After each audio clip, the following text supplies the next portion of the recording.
Hi guys, welcome to my YouTube channel. This is 100 days of Python programming and today is day 4. आज हम लोग दो चीजें पढ़ेंगे। इस वीडियो में हम लोग वेरिएबल्स के बारे में पढ़ेंगे और इसके नेक्स्ट वीडियो में हम लोग कीवर्ड्स एंड आइडेंटिफायर्स के बारे में पढ़ेंगे। So let's start our discussion around variables. So अगर आपने पहले कभी भी प्रोग्रामिंग किया होगा तो आई एम श्योर आपको पता ही होगा कि वेरिएबल्स क्या होते हैं। अगर आपने नहीं किया है तो आई एक्सप्लेन वेरिएबल्स क्या होते हैं और कहाँ पे यूजफुल होते हैं। Honestly variables are a fundamental concept, मतलब एक ऐसा कॉन्सेप्ट जो आपको हर प्रोग्रामिंग लैंग्वेज में यूज करना ही पड़ता है। सो इमेजिन आपको एक वेबसाइट बनानी है जहां पे आप यूजर से लॉग इन करवाओगे और लॉग इन जब वो करेक्टली कर लेगा तो आप उस यूजर को उसका प्रोफाइल पेज दिखाओगे और उस प्रोफाइल पेज में आप यूजर को उसका नाम भी दिखाओगे, राइट? अब अगर आपके प्लेटफॉर्म पे करोड़ों यूजर्स हैं तो आप हर यूजर के लिए अलग वेब पेज नहीं बनाते हो, आप एक सिंगल वेब पेज बनाते हो, राइट? अब उस सिंगल वेब पेज में आपको कैसे पता प्रोग्राम लिखते टाइम कौन से यूजर का नाम डिस्प्ले करना है? You do not know that.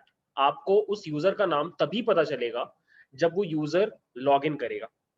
तो अब जब मैं प्रोग्राम लिख रहा हूं, मुझे वहां पे नाम के बदले क्या लिखना चाहिए?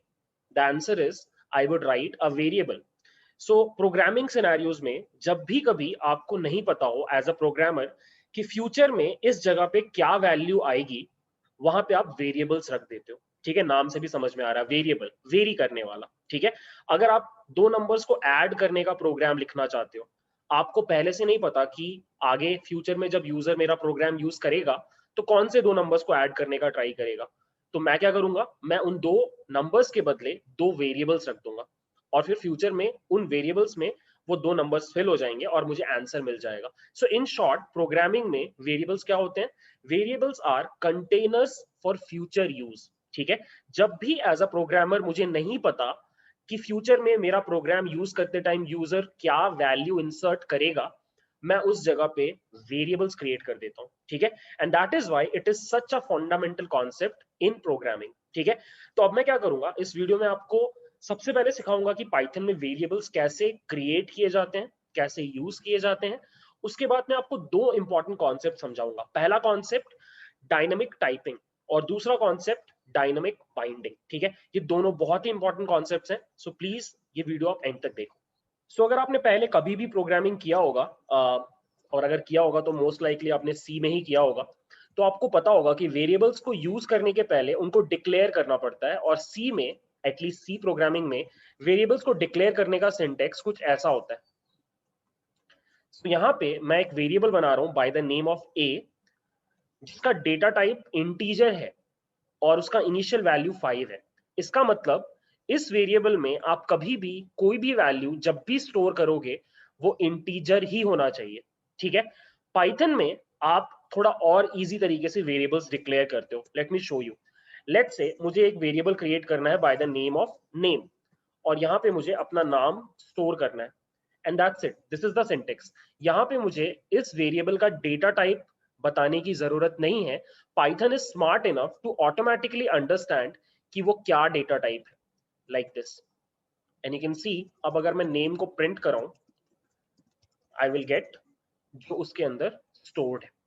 ठीक है, अब अगर आप कभी कुछ ऐसा स्टोर करने का ट्राई करो जो एक वैलिड डेटा टाइप नहीं है, जैसे कि अगर आप एक स्ट्रिंग स्टोर करने का ट्राई करो विदाउट गिविंग कोटेशंस, वो एरर थ्रो करेगा, बोलेगा कि ये चीज आइडेंटिफाई नहीं हो पा रही। वेयर एज अगर आप कुछ भी और स्ट्रिंग प्रॉपरली स्टोर करोगे तो वो हो जाएगा like this, right? So it's that simple. Python में अगर आपको एक वेरिएबल क्रिएट करना है, आपको सिंपली उसका नाम लिख करके उसको वैल्यू असाइन करना है। ठीक है, पाइथन में ऑनेस्टली वेरिएबल डिक्लेरेशन नहीं होता, नो वेरिएबल डिक्लेरेशन। मतलब आपको वेरिएबल को यूज करने के पहले डिक्लेयर करने का जरूरत नहीं है, प्रोग्राम में बताने का जरूरत नहीं है कि मुझे फ्यूचर में ये वेरिएबल की जरूरत है। आपको जब जरूरत पड़े आप उसको डायरेक्टली यूज कर सकते हो। ठीक है, दैट्स द फर्स्ट कॉन्सेप्ट। एक चीज और, यहाँ पे आपने अगर नोटिस किया कि मुझे डेटा टाइप बताने की जरूरत नहीं पड़ रही है, जबकि मुझे किसी भी और लैंग्वेज में, जावा में, सी में, सी प्लस प्लस में डेटा टाइप बताने की जरूरत पड़ती है। इस चीज को डायनामिक टाइपिंग बोला जाता है। डायनामिक टाइपिंग, डायनामिक टाइपिंग किसको बोलते हैं? पाइथन में जब आप वेरिएबल क्रिएट करते हो, वो ऑटोमेटिकली समझ लेता है कि इस वेरिएबल का डेटा टाइप क्या होगा। इस फीचर को डायनामिक टाइपिंग बोला जाता है। इसका ठीक ऑपोजिट फीचर होता है स्टैटिक टाइपिंग, जो आपको बाकी के लैंग्वेजेस में देखने को मिलता है, जहां पे आपको स्पेसिफाई करना पड़ता है कि डेटा का टाइप क्या होगा, वेरिएबल का टाइप क्या होगा। उसको स्टैटिक टाइपिंग बोलते हैं। पाइथन में स्टैटिक टाइपिंग नहीं होता, पाइथन में डायनामिक टाइपिंग होता है, which means you don't have to specify the data type for your variable. Automatically इस असाइनमेंट से आपका पाइथन समझ जाता है कि इसका डेटा टाइप क्या होना चाहिए। ठीक है, ये सेम फीचर आपको और भी कुछ लैंग्वेजेस में मिलता है। जैसे एक और लैंग्वेज जिसमें मैंने काम किया है, PHP, वहां पे भी ये सेम फीचर अवेलेबल है। वहां भी आपको वेरिएबल्स डिक्लेयर करते टाइम बताने की जरूरत नहीं पड़ती कि डेटा टाइप क्या होगा। ठीक है, so this was the first feature जो मैं आपको बताना चाहता था। सेकंड, एक और फीचर है और उसको पहले मैं आपको डेमोन्स्ट्रेट करके दिखाता हूं। सो इस पॉइंट पे अगर आप नेम का वैल्यू प्रिंट करो तो हेलो वर्ल्ड है, right? But I can easily change the value to equal to 4। सो अब अगर मैं प्रिंट नेम करूं, यू कैन सी वहां पे 4 प्रिंट हो रहा है। अब अगर मैं नेम इक्वल टू ट्रू करूं तो ट्रू प्रिंट हो रहा है। अगर आप ध्यान दो तो आपको थोड़ा अजीब लग सकता है, स्पेशली अगर आप सी बैकग्राउंड से हो, तो आपको लगेगा कि सी में एक बार अगर आपका वेरिएबल इंटीजर वैल्यू स्टोर कर लेता है तो वो हमेशा इंटीजर वैल्यूज ही स्टोर करता है, वो कोई और डेटा टाइप स्टोर नहीं कर सकता, राइट? जैसे कि यहाँ पर अगर आपने इस वेरिएबल का डेटा टाइप इंटीजर डिक्लेयर कर दिया है, तो अब ये वेरिएबल हमेशा इंटीजर ही स्टोर कर पाएगा, कोई और डेटा टाइप स्टोर नहीं कर सकता।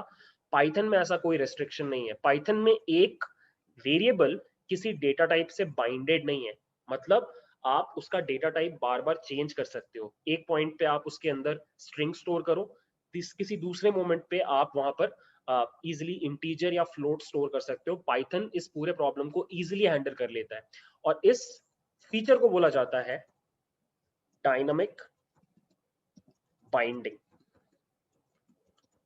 डायनामिक बाइंडिंग, ठीक है? डायनामिक बाइंडिंग क्या होता है? जब एक variable multiple data types store कर पाए उसको हम डायनामिक बाइंडिंग बोलते हैं।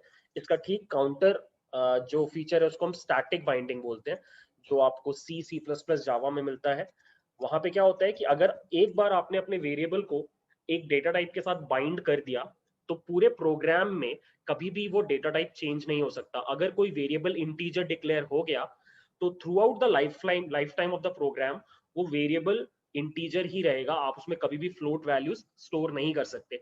अब बहुत सारे प्रोग्रामर्स जो सी जावा बैकग्राउंड से आते हैं वो पाइथन के इस फीचर के अगेंस्ट हैं। उनको लगता है कि इससे प्रोग्राम में कॉम्प्लेक्सिटी आती है अननेसेसरी, और गड़बड़ होने का चांस है, एरर होने का चांस है।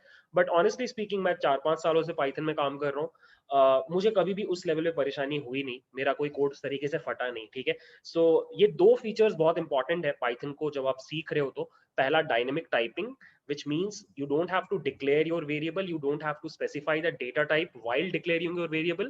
Python will automatically deduce, ठीक है? सेकंड, डायनामिक बाइंडिंग, एक variable can change data types, मतलब एक पॉइंट पे वो इंटीजर हो सकता है, दूसरे पॉइंट पे फ्लोट और तीसरे पॉइंट पे बूलियन, कोई रोकने वाला नहीं है। ठीक है, सो ये दो कॉन्सेप्ट मुझे आपको बताने थे।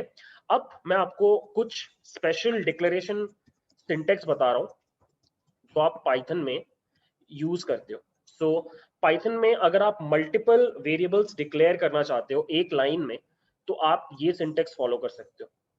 a is equal to 5, b is equal to 6, c is equal to 7। ये सिंटेक्स में आपको बीच में बस सेमीकोलन लगाना पड़ेगा और आप एक साथ तीनों वेरिएबल्स को एक सिंगल लाइन में डिक्लेयर कर सकते हो, लाइक दिस। ठीक है, there is one more syntax जो इससे भी ज्यादा इजी है और वो ऐसा दिखता है।